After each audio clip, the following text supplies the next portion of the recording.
Today we got the remaining over triggers for the first overdressed booster set, so let's begin.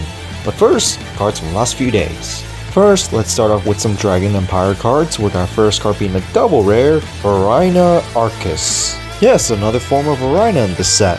What a surprise! Grade 2 tanky power and its skills.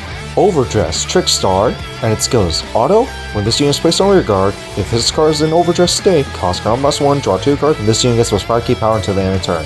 Wow, that's pretty good. That's an easy draw too. And of course this will make it a 4-up. Now this won't replace regular Varina, as regular Varina has cards that interact with it, and this one's also on plays, so once you use that up, this card's pretty much useless. As for regular Varina, it can be a 20k beat stick every turn.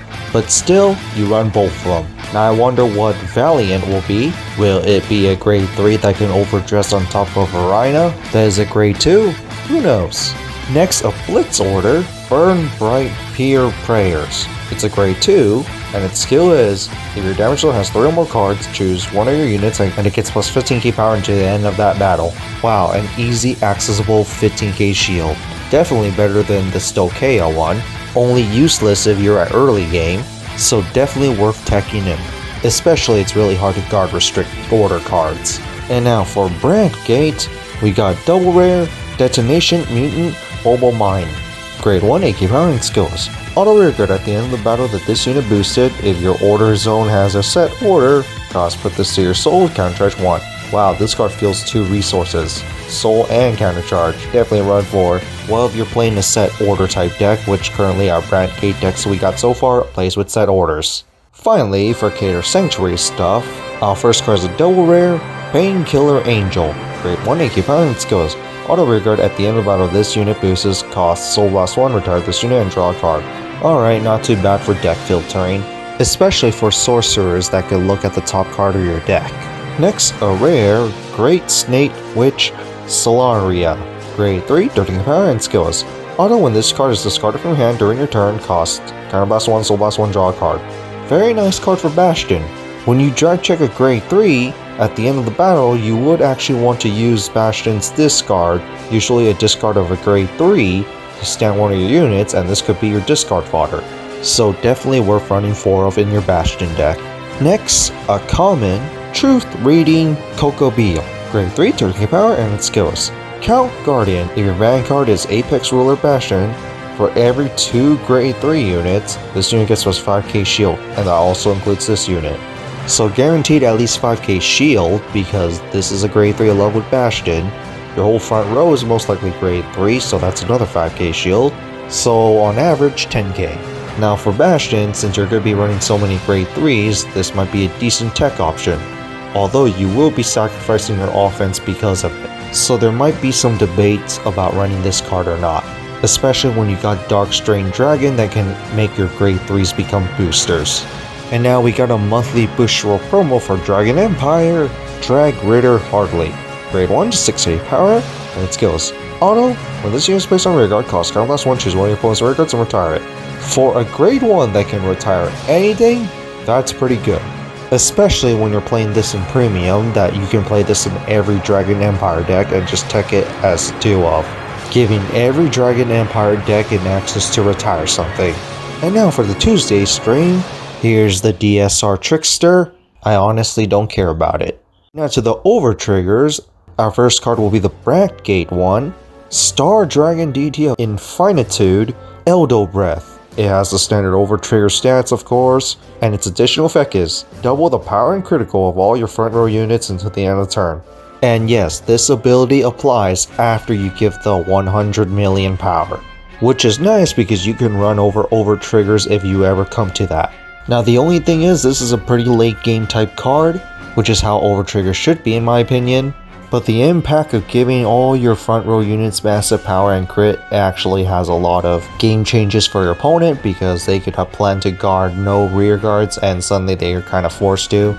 And the part where it says double all the criticals is definitely really nice when you're playing crit based decks, especially when rear guards can get crits on their own, turning them into 4 crit units.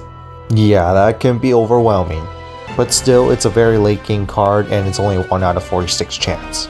Next for Keter Sanctuary, Light Dragon Deity of Honors, Amortinoa.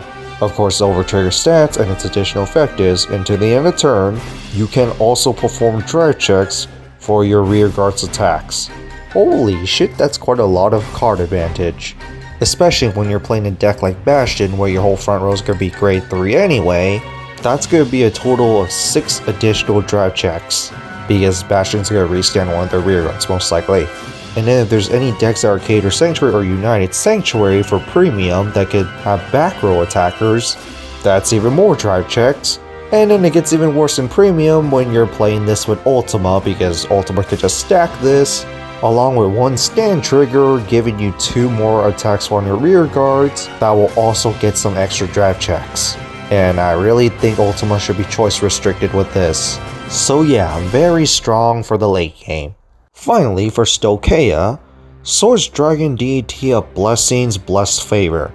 Overtrigger stats and its additional effect is, draw a card, choose one of your units, it gets a crit, and then your whole front row gets plus 10k, and if your damage zone has more cards than your opponent, heal 1 card. So basically a combined effect of all triggers that exist other than the stand trigger. Now you may think this is underwhelming until you realize it's not until the end of the turn. The power change will exist as long as the unit stays on the field, and that goes for the crit too. Now the problem against this overtrigger is the fact that you're going to probably go against a bunch of control decks, or decks that have control options, which will pretty much nullify any of your extra power games from this overtrigger. And of course, this is also another late game overtrigger, so if you get this on your grade 1 or grade 2 turn, well, your Vanguard is only going to have your defensive power for only 1 turn. But if you get this at grade 3, well, you got a 23k base for the rest of the game along with an extra crit, as long as you don't ride again anyway. But yeah, I will still say this is pretty decent. So that's it for these reveals. What do you guys think about the new Varina card, because I want to ask about that, along with the overtriggers? And which overtrigger do you think is the best one? For Varina, like I said, it's a definite 4 of, so it's obviously really good. For the overtriggers, I say the Keter Sanctuary one has the most potential to be the strongest one out of the reveals, but out of all of them in general, I'll say the Dark States one, because that one lasts for the whole game, so even if you drive check that on your very first turn, yeah.